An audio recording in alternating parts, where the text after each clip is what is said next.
सिंह भय मुक्त जिनेन्द्र भक्त। हाथी के साथ अब सिंह से संबंधित भय की बात आ रही है। इस श्लोक का उच्चारण करें। भिन्ने विकुंभ गल दुज्ज्वल शोणिताक्त मुक्ता फल प्रकर भूषित भूमि भाग बदक्रमाक्रम गतम हरिणादिपोपी नक्रामति क्रमयुगाचल संसृतं ते भिन्नेभ कुंभगल दुज्ज्वल शोणिताक्त मुक्ताफल प्रकर भूषित भूमि भागः बद्धक्रमः क्रमगतम हरिणादिपोपी नाक्रामति क्रमयुगाचल संसृतम ते। एक एक शब्द का उच्चारण करें। भिन्नेभ बिदारे हुए हाथी के कुंभ गलद गंडस्थल से झरते हुए उज्ज्वल शोणिताक्त उज्ज्वल तथा खून से भीगे हुए मुक्ताफल मोतियों के प्रकर भूषित समूह के द्वारा भूषित किया है भूमि भागा भूमि का भाग जिसने ऐसा बद्धक्रम छलांग भरने के लिए तैयार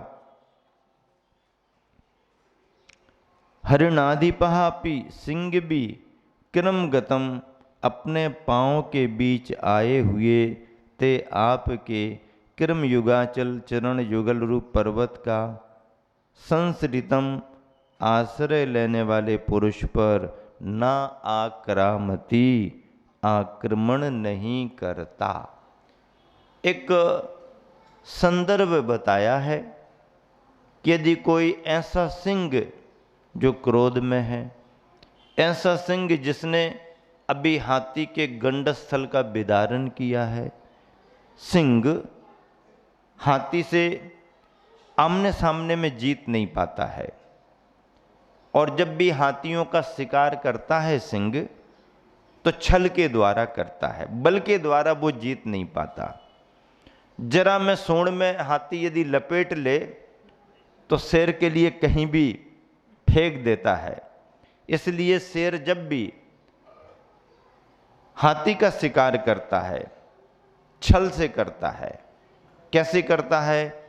वह पीछे से हाथी की पीठ पर आता है, पीछे से आता है हाथी की पीठ पर और फिर पीठ पर आकर के फिर गंडस्थल का विदारण करता है, मस्तक का विदारण करता है। सामने से भी अटैक करता है लेकिन सामने से हमला बोलने पर सफल ना मिलने में उसे बहुत मशक्कत करना पड़ती है क्योंकि आमने सामने का मामला रहता है। और जब पीछे से पीठ पर चढ़ जाता है शेर तो पीछे से पंजे से वो गंडस्थल का विदारण करता है। उसमें हाथी फिर कुछ नहीं कर पाता है, विचलित तो होता रहता है पर उसके करने के लिए कुछ गुंजाइश नहीं रहती है। गंडस्थल पर जब प्रहार करता है, गंडस्थल सबसे मर्म स्थान है हाथी का, महाबत अंकुश से नियंत्रण करता है हाथी के लिए। उसके लिए पॉइंट मालूम रहता है कि उस पॉइंट पर यदि अंकुश रख दी तो मदमत्त हाथी भी शांत हो जाता है। मदमत्त हाथी भी जरा सी उसने अंकुश की नोक लगाई और हाथी कंट्रोल में आया क्योंकि वहां से उसका नियंत्रण होता है। वैसे उसके बल को कोई बस में नहीं कर सकता, बहुत बलशाली रहता है। जरा सा पैर ही किसी पर रख दे तो फ्रैक्चर की बात भी नहीं होगी। फ्रैक्चर दिखाने को चलो, दिखाने को चलो, तुम्ही को देखने आएंगे लोग क्या होगा। हाँ, वो तो हाथी यानी हाथी। अरे पूंछ भी लगा देना तो फिर तुम्हारे लिए समझ में आ जाएगा। सूंड भी यदि कर दे, हाथी है हाथी। तो इस तरीके से हाथी पर जब प्रहार करता है सिंह तो उस दृश्य को यहाँ पर आचार्य मानतुंग स्वामी ने अपनी भक्ति में लिया है कि ऐसा सिंह जो हाथी का शिकार कर रहा है, गंडस्थल का विदारण कर रहा है, गंडस्थल से मोती झरकर के नीचे गिर रहे हैं और मोती भी खून से लथपथ हैं। मोतियों का कलर सफ़ेद सफ़ेद, रक्त का कलर लाल लाल और सफ़ेद लाल से भूमि जो ऐसी दिखाई दे रही है। ऐसी इस स्थिति में ऐसे सिंह के पास भी कोई भगवान का भक्त फंस जाए और यदि उसके मन में भगवान का स्मरण है, भगवान की भक्ति है, तो वह भी सिंह के भय से निर्भय हो जाएगा। सिंह भी उसका कोई बिगाड़ नहीं करेगा। और ऐसे उदाहरण आते हैं। राजस्थान का उदाहरण दीवान अमरचंद का है, जिसके लिए परीक्षा लेते हुए राजा ने आदेश दे दिया था कि दीवान तुम बड़ी दया की बातें करता है, अहिंसा की बातें करता है, आज तेरी दया की परीक्षा करेंगे। हुजूर क्या आदेश है? तेरे को पिंजरे में जा करके शेर को जलेबियां खिलाना पड़ेंगी। शेर जलेबियां खाएगा या शेर मेरे लिए खाएगा? शेर जलेबियां खाता है क्या? भूखा है 3 दिन का शेर, उसके पिंजरे में जाकर के तुम्हें जलेबियां खिलाना पड़ेंगी। अब दीवान अमरचंद के सामने क्या बात आई होगी, क्या स्थिति बनी होगी। लेकिन सोच लिया कि राजा का उल्लंघन, राजा की आज्ञा का उल्लंघन करना भी मरना है और पालन करने में भी मरना है। देख लो, उल्लंघन करेंगे राजा की आज्ञा का तो मरना 100% निश्चित हो जाएगा। भाग्य से हो सकता शेर के परिणाम बदल जाएं, तो इसी ऑप्शन को चुन लो ना, यही ऑप्शन चुन लो और भगवान के नाम की माला फेरना शुरू करो। और ऐसे भगवान के नाम की माला फेर फेर करके सिंह के पिंजरे में दीवान अमरचंद गए हैं। सैकड़ों लोग देखने को खड़े हैं कि अब देखो क्या होता है। ये जैनी आदमी है ना, बड़ी दया अहिंसा की बातें करता है, अब राजा के सामने दूध का दूध पानी का पानी, हाँ इसकी दया की परीक्षा हो जाएगी। और दीवान अमरचंद ने अपनी भावनाओं से भर करके कहा, बनराज मुझे मालूम है आपको भूख लगी है, आप बनराज हो, मेरे लिए भी आप राजा ही हो। आज मेरे लिए आप आज राजा ही हो। राजा की आज्ञा के कारण मैं आपके यहां पर आया हूं, आपकी शरण में आया हूं।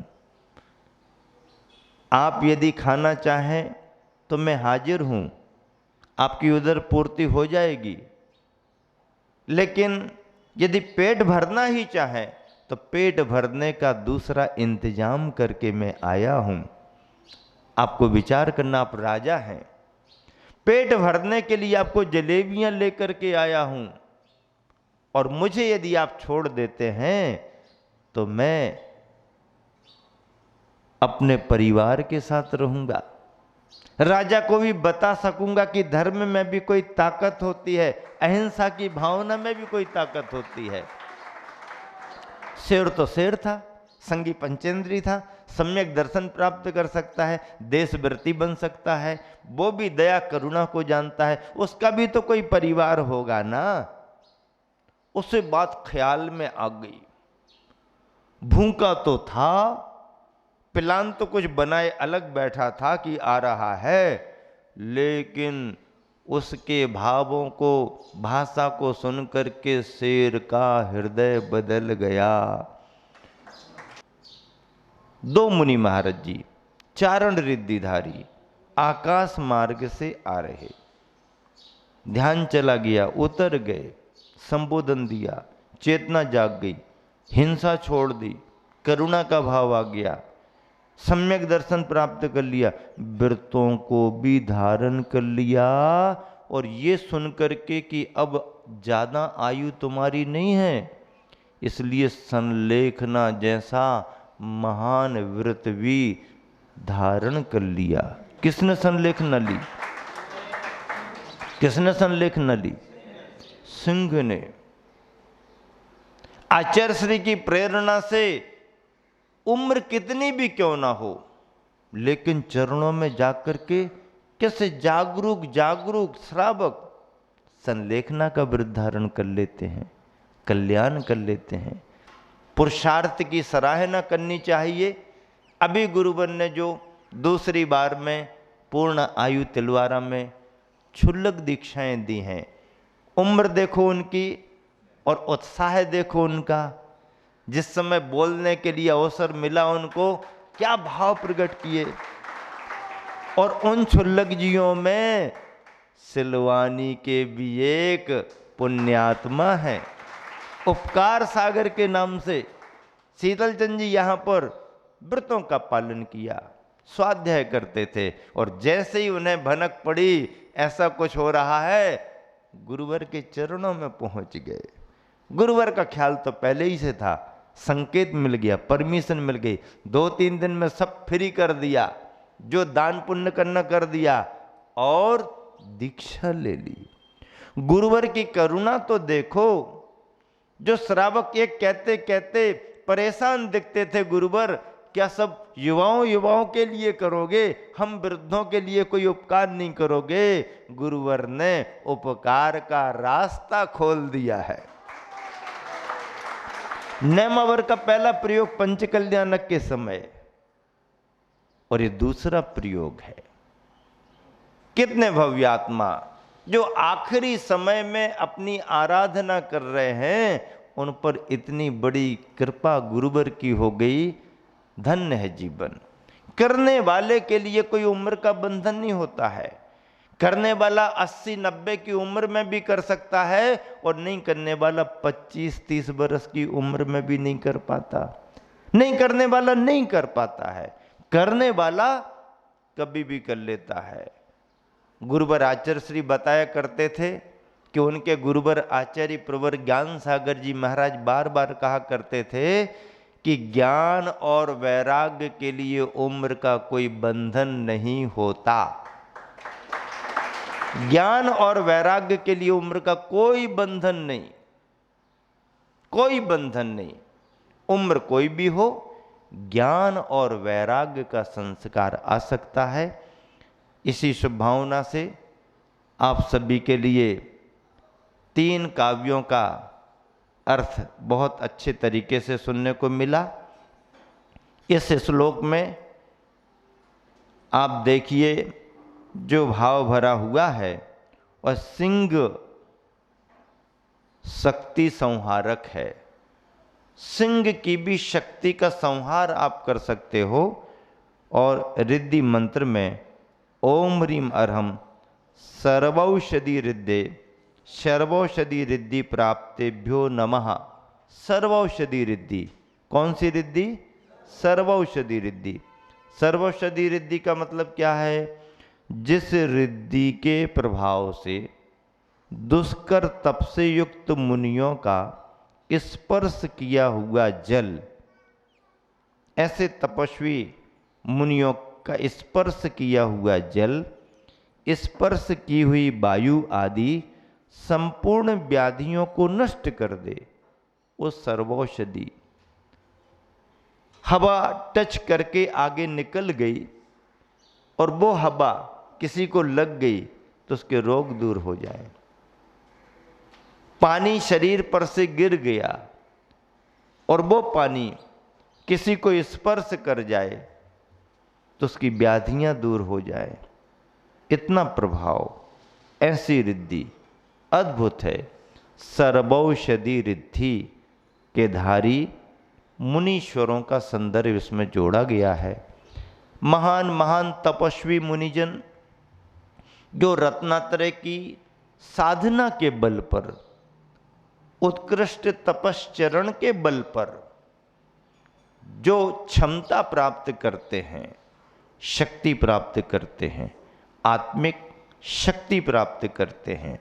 शक्ति को प्राप्त करने के लिए तपस्या नहीं की जाती। तपस्या तो कर्म क्षय के लिए की जाती है। तपस्या तो निर्वाण पद को पाने के लिए की जाती है, आत्म पद को पाने के लिए की जाती है। लेकिन उस तपश्चरण से यदि संपूर्ण रूप से कर्मों का क्षय नहीं हो पा रहा है तो ऐसी ऐसी आत्मिक दिव्य शक्तियां इसी पर्याय में, मनुष्य पर्याय में मुनि जनों को प्राप्त हो जाती हैं। यह महिमा इस रिद्धि मंत्र में बतलाई गई है।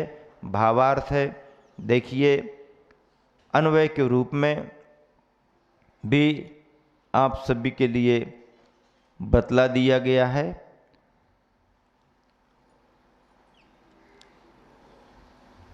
सारांश इसका ये है, हे प्रभु, आपके चरण युगल रूप पर्वत का आश्रय लेने वाले भक्त पुरुष पर अत्यंत क्रुद्ध हाथियों का विदारण करने वाला सिंह भी आक्रमण नहीं करता। वह सिंह भी शांत हो जाता है। एक एक कथा, एक कहानी आपने पढ़ी होगी बचपन में, पढ़ाई में। वो जंगल में एक गुलाम भागा भागा पहुंच गया था। जंगल में शेर के पैर में कांटा लग गया था, परेशान था, तकलीफ में था। उस गुलाम ने उसके कष्ट को पहचान करके कांटा निकाल दिया। शेर जंगल में चला गया, निश्चिंत हो गया। बाद में गुलाम पकड़ा गया, राजा ने उसे दंड दिया और वही शेर पकड़ करके लाया गया और उसके पिंजरे में उसे अंदर प्रवेश कराया गया। लेकिन शेर पहचान गया, ये तो हमारा उपकारी है, इसने तो हमारे पैर का कांटा निकाला था। पैर का कांटा निकाला है तो अब फिर मैं इसे कुछ भी नहीं करूँगा। इस तरह से 2 मिनट का समय और बस समाज के लिए, आप सभी रुक जाएं, समापन हो रहा है।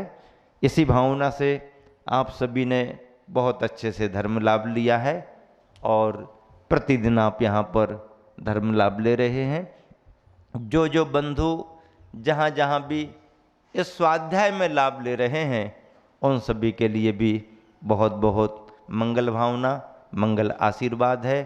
क्योंकि सभी तो यहाँ पर नहीं आ पाते हैं, दूर दराज रह कर के भी काफ़ी लोग धर्म लाभ स्वाध्याय के रूप में लेते हैं। यहाँ पर 3 श्लोकों के माध्यम से जो आचार्य प्रवर मानतुंग स्वामी ने भक्ति की है वह अद्भुत है। ऐसी भक्ति हमारे तुम्हारे जीवन में निरंतर आती रहे। अतिशय प्रभाव और चमत्कारों को पाने के लिए हम भगवान की भक्ति नहीं करते हैं, चमत्कार के लिए हम नमस्कार नहीं करते, बल्कि हमें अपने नमस्कार में इतना विश्वास रहता है कि जहाँ हम नमस्कार करेंगे वहाँ चमत्कार अपने आप प्रकट होंगे, अतिशय प्रकट होंगे। आचार्य मानतुंग स्वामी ने उपसर्ग निवारण के लिए भक्ति नहीं की, कर्मों के क्षय के लिए भक्ति की। परिणाम स्वरूप आज भी अतिशयकारी स्तोत्र आप सबके सामने है। महावीर भगवान की जय।